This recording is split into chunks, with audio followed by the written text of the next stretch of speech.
안녕하세요. 좋은 아침입니다. 오늘은 마가복음 12장과 13장입니다. 자, 12장의 첫 시작은 포도원 농부의 비유로 시작을 하고 있거든요. 우리가 마태복음에서 이 부분을 그냥 좀 넘어갔었어요. 그래서 오늘은 이 부분에 대해서 좀 얘기를 해볼까 합니다. 자, 예수님께서 뭐라고 말씀하고 계시냐면 한 사람이 포도원을 만들고 울타리를 두르고 즙지 않은 포도즙 틀도 만들고 망대를 세운 후에 농부들에게 세를 주고 타국으로 떠난 거예요. 자, 그리고는 때가 돼서 열매를 거두려고 종을 보냈더니 이 농부들이 그 종들을 때리고 모욕하고 죽였다는 겁니다. 자, 이 소식을 들은 주인은 아니 이럴 수가 그러면서 또 다른 종들을 또 여러 번 보냈는데 그때마다 그들 또한 때리고 돌로 치고 죽이기까지 한 거죠. 자, 주인이 엄청 화가 났지만 마지막으로 내 아들을 보내면 그래도 그들이 존중은 하겠지 하고 그의 아들을 보냈는데 그들이 어떻게 했습니까? 오히려 이보게 이는 그의 아들 즉 상속자가 아니냐 그를 죽이세 그럼 그 유산이 우리의 것이 될 것이다 라고 했다는 거예요. 그리고는 그 아들을 죽이고 포도원 밖에 버리고 그 포도원을 차지하려고 했다는 건데요. 결국 어떻게 했습니까? 이거 완전 말이 안 되죠. 주인이 와서 농부들을 확 다 전멸시키고 포도원을 다른 사람에게 주게 된다라는 내용이에요. 예. 자, 그러면 여기서 주인은 누구였습니까? 예, 바로 하나님이시죠. 자, 그럼 포도원은 누굴까요? 이 하나님의 소유, 포도원, 이스라엘이겠죠. 자, 그러면 이 포도원을 잘 가꿔야 하는 농부는 누굴까요?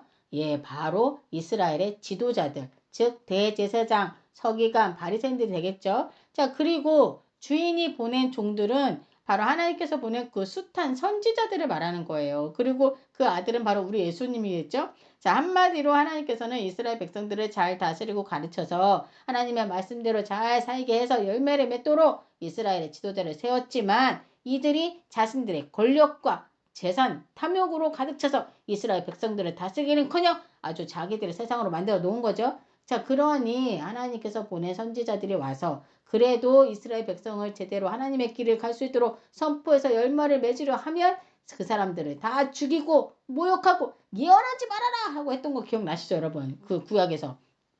자, 이에 이제 하나님의 그 독생자 아들 예수 그리스도까지 이제 보내셨지 않습니까? 그런데 지금 이 바리새인들과 대제사장, 서기관들 같은 이 지도자들이 지금 예수님마저 죽이려 하고 있지 않습니까?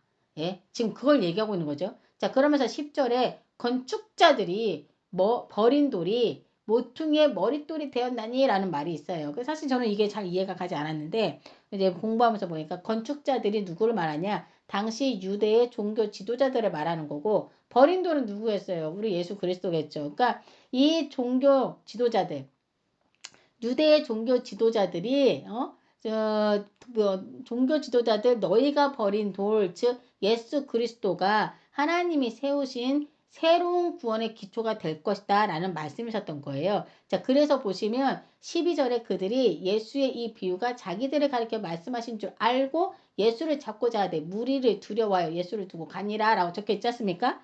자, 그럼 마가는 이 비유를 왜 기록을 했을까? 자, 이게 지금 이방인 독자들한테 하는 거잖아요. 이방인 독자들이 이 복음이 자신들과 무슨 관련이 있는가를 깨닫게 하기 위해서 사실 이 부분을 적어 놓았던 거예요. 이방인들은 원래 포도원 밖의 사람들이었지 않습니까?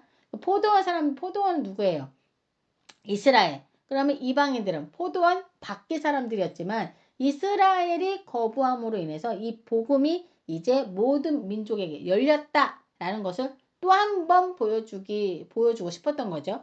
자, 그래서 9절에 포도원 주인이 그 농부들을 진멸하고 포도원을 다른 사람에게 주리라 라고 하신 말씀 부분이 바로 이걸 말씀하시는 거였던 거죠.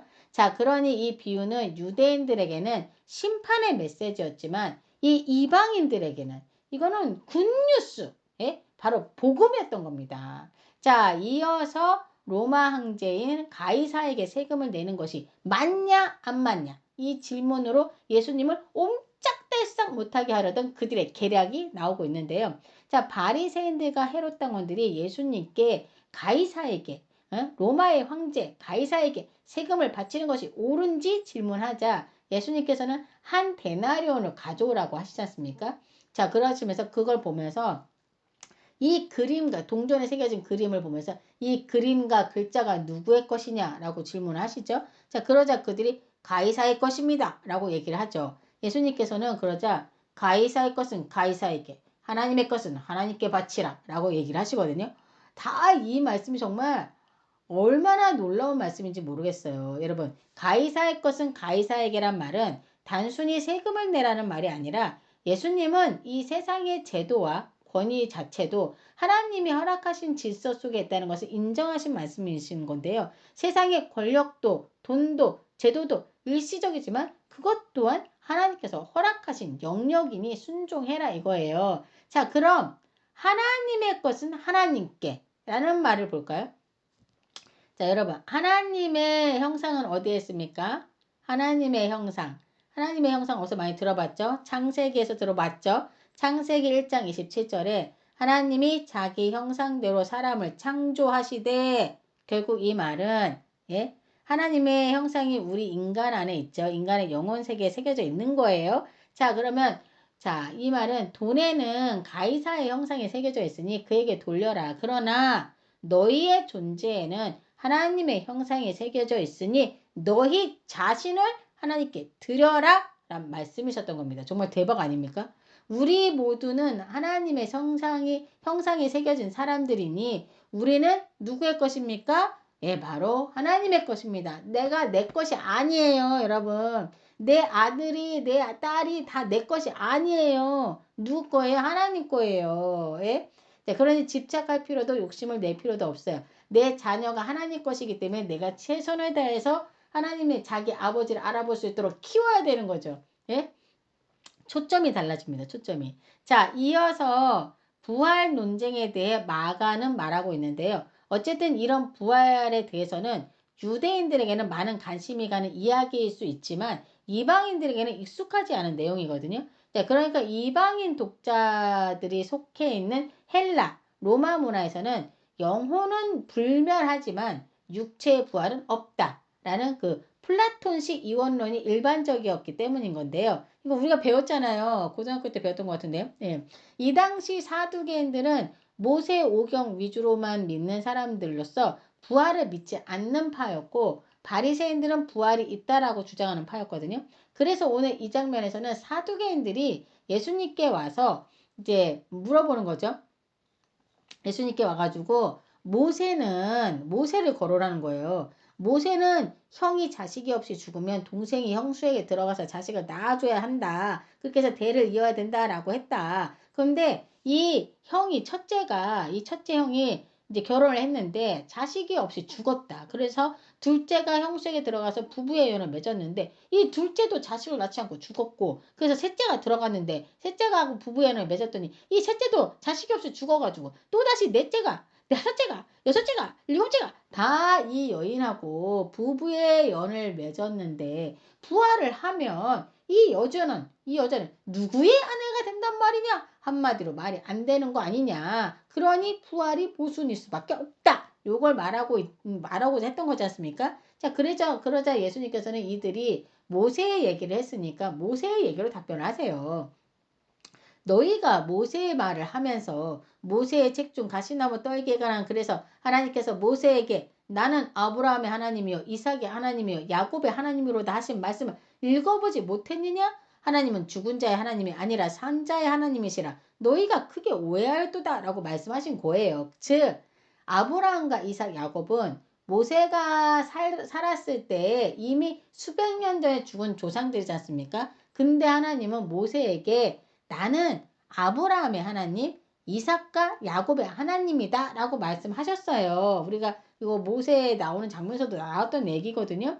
자, 그럼 이 얘기는 무슨 말이냐? 지금 그들이 나와 함께 살아있다 라는 말인 거예요. 자, 영어로 뭐라고 써있냐면 I am the God of Abraham이라고 적혀있거든요. I was the God of Abraham이 아니고 I am the God of Abraham이라고 적혀있어요. 그러니까 나는 아브라함의 하나님이다 라는 얘기죠. 이제 현재 지금을 얘기하는 거죠.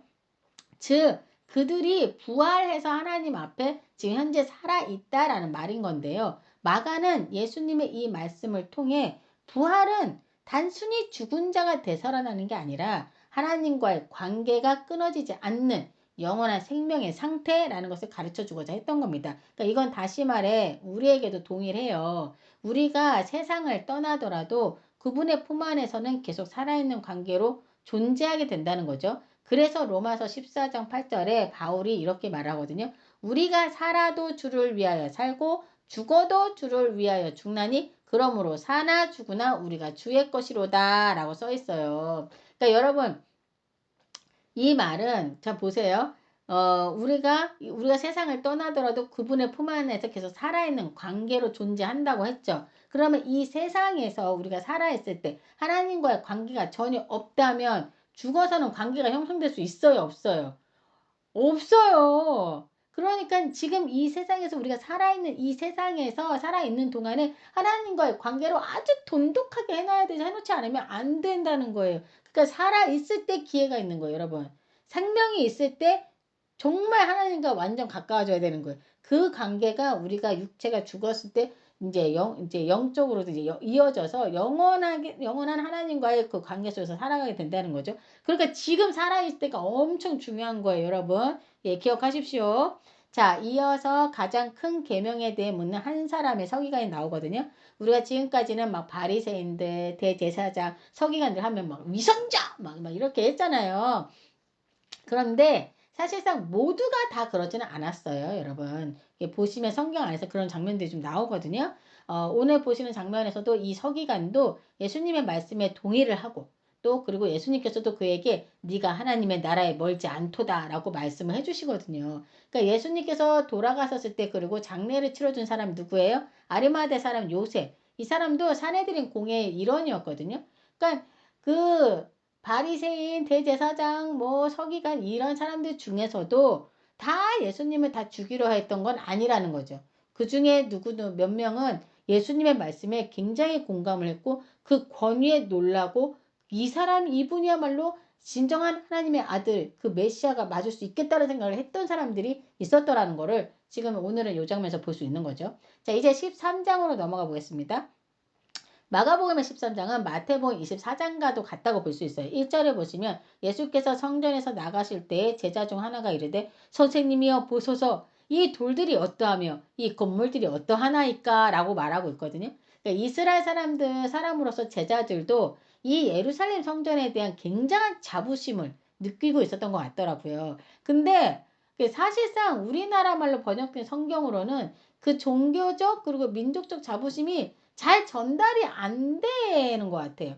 이 돌들이 어떠하며 이 건물들이 어떠하나이까가 어떻게 다가오세요? 일단 하나도 잘 그렇게 막 자부심이 느껴진다고는 안 들리거든요. 근데 영어 성경으로 보면 그들의 자부심이 굉장히 잘 느껴지더라고요. 영어로 뭐라고 써야 했냐면 발음이 잘 될란가 모르겠네.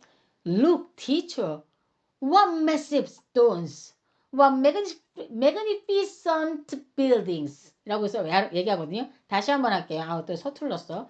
Look, teacher, what massive stones, what magnificent buildings 이렇게 얘기해요. 이게 한마디로 뭐라고 얘기하냐면 보십시오, 선생님. 정말 거대한 돌이죠. 정말 멋진 건물 아닙니까? 라고 얘기하는 거예요. 아니 이렇게 그냥 저기 번역을 해놓으면 좋지. 이거를 이 돌들이 어떠하며 이 건물들이 어떠하니까 이렇게 얘기하면 이게 와닿냐고 안 와닿지. 그렇지 않습니까? 자, 그런데 예수님은 이 제자의 말을 듣고 돌 하나도 돌 위에 남지 않고 성전이 완전히 무너질 것이라고 대답하시는 거예요. 그러니까 제자들이 얼마나 큰 충격을 받았겠어요. 그들의 자부심인데 말이죠. 근데 실제로 이 예루살렘 성전이 무너지죠. 언제요? 예, 로마의 티투스 장군에 의해서 서기 70년에 완전히 무너진다고 말씀드렸었죠. 자, 여러분들은 어떤 부분에 있어서 자부심이 뭐 느끼고 계세요? 이 제자들은 지금 이 예루살렘 성전을 보고 굉장한 자부심을 느끼고 있었지 않습니까? 자, 그러면 여러분들은 어떤 부분에 있어서 삶에서 자부심을 느끼고 계신가요? 웅장하고 큰 교회 건물? 여러분들의 큰 건물? 아니면 엄청 많은 교인들의 수? 아니면 많은 재정과 사역? 아니면 우리나라에서 좀 유명한 교회에 다니고 있다는 점? 뭐 지구촌교회? 순복음교회? 뭐 이런 거? 제자들처럼 겉모습으로 자부심을 느끼는 것이 아니라 오직 예수님의 이름이 교회의 자랑이며 낮은 자리에서 겸손히 섬기는 것, 그게 우리들의 자부심이 되어야 하지 않을까라는 생각이 좀 들었고요. 그러면서 그러니까 어찌 보면 제자들이나 저희들이나 비슷한 구석이 많다라는 생각도 들더라고요. 이런 제자들을 제자로 또 삼아주신 예수님께서 그런 걸 보면 우리들도 제자로 삼아 주시고 이끌어 주실 줄 믿습니다. 예, 아멘. 예, 제자들의 부족한 모습이 굉장히 많이 나와요. 예, 그게 어떻게 보면 우리한테 위로가 되는 것 같아요. 예. 자, 이렇게 자부심이 있는 제자들에게 성전이 완전히 무너진다는 말은 엄청난 충격 그 자체였을 거예요. 그렇기에 그들이 예수님께 어느 때 이런 일이 생기냐고 물어요. 예? 예수님은 성전이 무너지는 날과 마지막 심판의 날에 대해서 같이 얘기를 해주시는 걸 지금 마태는 24장에서 또 마가는 13장에 기록하고 있는 거죠.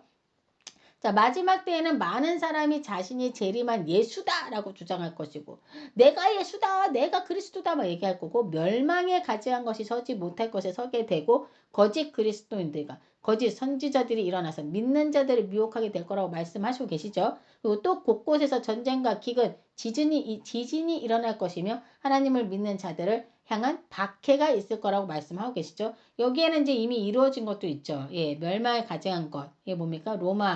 로마의 그거를 말하는 거죠. 자, 여러분들이 13장을 읽어보시면 마태복음 24장과 똑같은 내용이라는 것을 아시게 될 거예요. 그래서 마태에서 24장을 조금 많이 다뤘었죠, 우리가. 그래서 한 번 더 여러분이 자세히 한번 읽어보시길 강추드리고 13장의 핵심 구절은 마지막 절인 것 같아요. 37절이 아닐까 싶은데요. 깨어있으라. 내가 너희에게 하는 이 말은 모든 사람에게 하는 말이니라 하시니라 라고 하시거든요. 자, 들으셨죠? 우리 이 말씀은 우리 모두에게 하시는 말씀이라는 거 뭐라고 하셨죠? 예? 뭐라고 우리한테 지금 얘기하셨죠? 깨어있으라 라고 얘기하셨죠. 자, 성경 전체에 보면 깨어있으라는 명령은 늘 영적 준비 상태를 뜻하거든요. 그럼 실질적으로 우리가 깨어있다는 것은 어떻게 하라는 걸까? 그러니까 첫째는 하나님과의 관계를 잊지 않고 말씀과 기도로 마음을 늘 새롭게 하면서 살아가야 함을 말하는 거고, 둘째는 하나님의 첫째 계명. 뭐죠? 하나님의 첫째 계명 뭐예요? 내 마음과 뜻을 다해서 너의 하나님 여호와를 사랑하라 했잖아요. 그리고 둘째 계명은 뭐였습니까? 이웃사랑이지 않습니까? 자, 두 번째가 지금 첫 번째 지금 말한 게 하나님과의 사랑이었다면 두 번째는 이웃을 향한 마음이 늘 따뜻하게 섬기고 베푸는 삶을 살라는 거. 그리고 이 세상의 혼란 속에서도 하나님의 뜻을 분별할 수 있도록 말씀, 여러분의 말씀에 근거해서 그 기준을 삼고 살아야 하는데, 그러기 위해서는 우리가 지금처럼 말씀이 있는 것에 집중해야 한다는 거죠. 자, 더불어 우리에게 주어진 일들을 성실히 감당하면서 하나님이 맡겨주신 일에도 최선을 다한다는 거. 다 중요하지만 말씀과 기도는 정말 놓으면 안 되는 핵심이 아닐까 싶습니다.